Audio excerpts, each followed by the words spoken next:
صحابہ کرام کی سیرت و عظمت اور ان کے واقعات مستند دلائل کے ساتھ ویڈیوز دیکھنے کے لیے ہمارے چینل کو ابھی سبسکرائب کریں۔ سعید بن زید رضی اللہ تعالیٰ عنہ یہ بھی آپ علیہ الصلوۃ والسلام کے جلیل القدر صحابہ کرام میں سے ہے اور عشرہ مبشرہ کے اندر بھی نام ان کا شامل ہے، یعنی وہ 10 صحابہ خوش نصیب جن کو اللہ کے محبوب علیہ الصلوۃ والسلام نے جنت کی خوشخبری عطا فرمائی تھی۔ ان 10 میں ایک حضرت سعید ابن زید رضی اللہ تعالیٰ عنہ کی ذات برکات بھی ہے۔ حضرت سعید بن زید اور حضرت طلحہ بن عبید اللہ یہ دونوں عشرہ مبشرہ کے اندر شامل ہیں۔ اللہ کے محبوب علیہ الصلوۃ والسلام نے غزوہ بدر سے پہلے ان کو شام کے راستے پر بھیجا تھا، اس لیے بھیجا تھا کہ تاکہ تم جاتے ہوئے مکہ کی کوئی خبر تمہارے ہاتھ مل جائے تو وہ ہمارے تک پہنچا دینا۔ اس سے بھی آپ اندازہ لگا لیں کہ آپ علیہ الصلوۃ والسلام کو ان پر کتنا اعتماد تھا اور حضور کا کس قدر پورے اعتماد والے یہ لوگ تھے۔ اور پھر یہ دونوں چلے جاتے ہیں اور پھر غزوہ بدر کے دن یہ واپس تشریف لاتے ہیں، حضرت طلحہ بن عبید اللہ بھی اور سعید بن زید بھی رضی اللہ تعالیٰ عنہ۔ اور وہ لوگ جو غزوہ بدر میں شامل نہیں ہوئے تھے لیکن اللہ کے محبوب علیہ الصلوۃ والسلام نے ان کو مال غنیمت کے اندر حصہ عطا فرمایا تھا، تو ان میں سے یہ دونوں حضرات بھی تھے، حضرت طلحہ بن عبید اللہ اور حضرت سعید بن زید رضی اللہ تعالیٰ عنہ۔ حضور نے ان کو مال غنیمت میں بھی حصہ عطا فرمایا اور ان کو فرمایا کہ تمہیں اللہ تبارک و تعالیٰ اجر بھی عطا فرما دے۔ حضرت سعید بن زید رضی اللہ تعالیٰ عنہ یہ حضرت سیدنا عمر بن خطاب کے بہنوئی ہیں اور برادرت نسبتی بھی ہے، یعنی حضرت عمر بن خطاب کی بہن ان کے پاس تھی اور ان کی بہن حضرت عمر بن خطاب کے نکاح میں تھی، تو یہ آپس میں برادرت نسبتی بھی ہے اور حضرت عمر رضی اللہ تعالیٰ عنہ کے بہنوئی بھی ہے۔ یہ حضرت سعید بن زید رضی اللہ تعالیٰ عنہ ان کے والد جو تھے زید بن عمر بن نفیل، کہتے ہیں کہ یہ اور حضرت ورقہ بن نوفل یہ دونوں حضرات جو ہیں وہ حق کی تلاش کے لیے نکلے تھے۔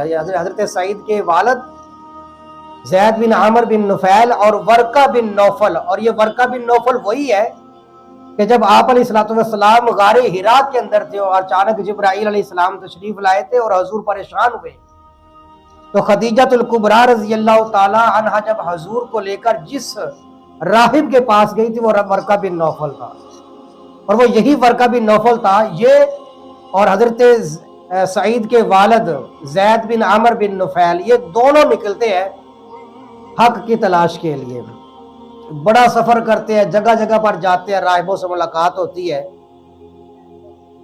تو ورقہ بن نوفل جو ہے پہلے یہودیوں کی باتیں جب سنتا ہے تو وہ یہودی مذہب اختیار کر لیتا ہے، اور اس کے بعد جب عیسائیوں کے پاس جاتے ہیں تو ورقہ بن نوفل جب عیسائیوں کا دلائل سنتے ہیں تو پھر یہودیوں کو چھوڑ کر عیسائیت اختیار کر لیتے ہیں۔ اور ورقہ بن نوفل کی خوش قسمتی یہ بھی ہے کہ اللہ کے محبوب علیہ الصلوۃ والسلام فرماتے ہیں کہ میں نے ورقہ بن نوفل کو دیکھا خواب کے اندر کہ انہوں نے سفید لباس پہنا ہوا تھا، لہذا آپ علیہ الصلوۃ والسلام نے پھر ان کا نیک لوگوں میں شمار فرمایا کہ اگر وہ نیک نہ ہوتے اور ایمان والے نہ ہوتے تو خواب کے اندر ان کا لباس سفید نہ دکھایا جاتا۔ یہ آپ علیہ السلام کی پیشن گوئی ہے ان کے لیے۔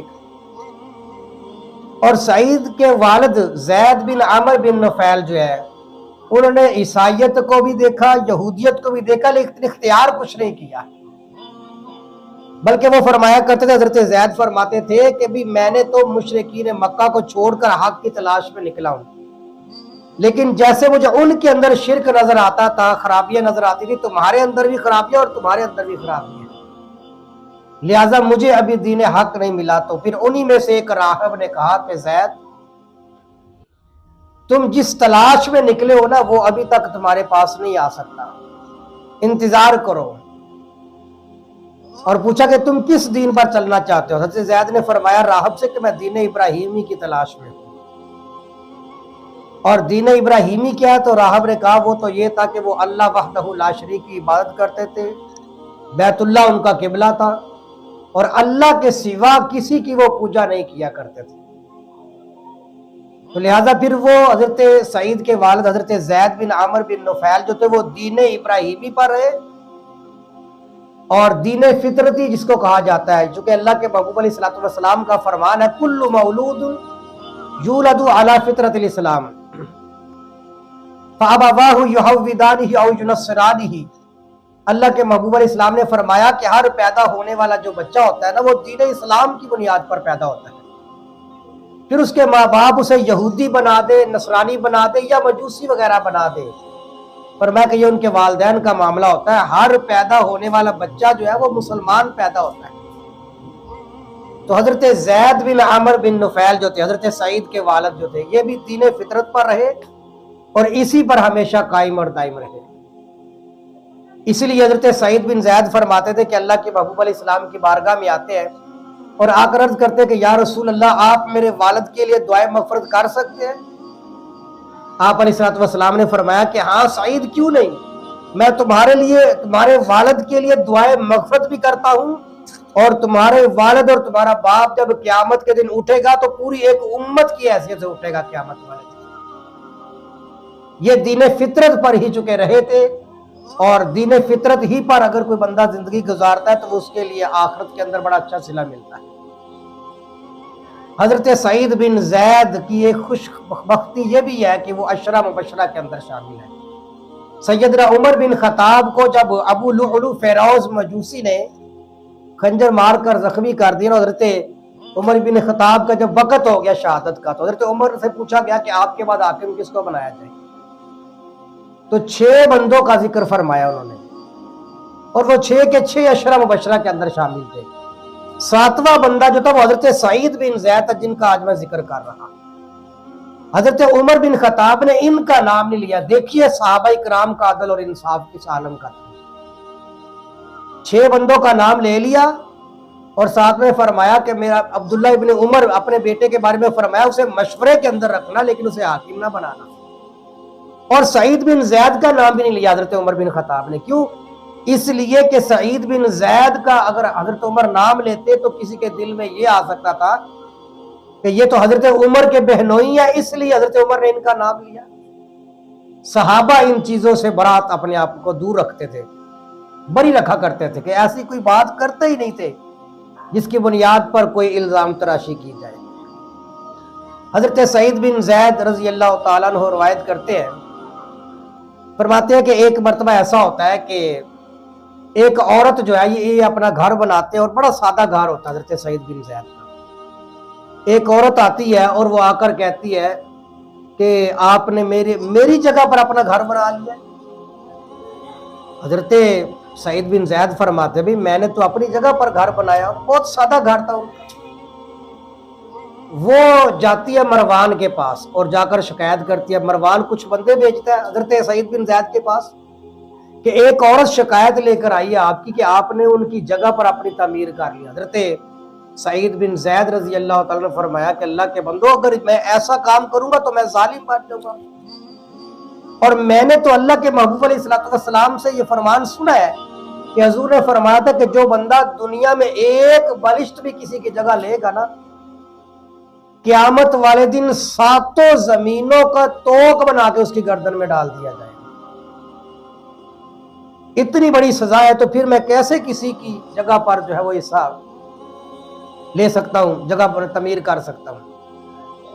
خیر پھر دوبارہ ان کے پاس معاملہ آتا ہے تو سیدنا سعید بن زید کے بارے میں وہ کہتی ہے کہ اگر سعید بن زید نے میری جگہ نہ دی تو مسجد نبوی کے اندر جو ہے نا، میں کھڑے ہو کر شور مچاؤں گی اور شور مچا کر بتاؤں گی کہ سعید بن زید نے میری جگہ پر قبضہ کر لیا ہے۔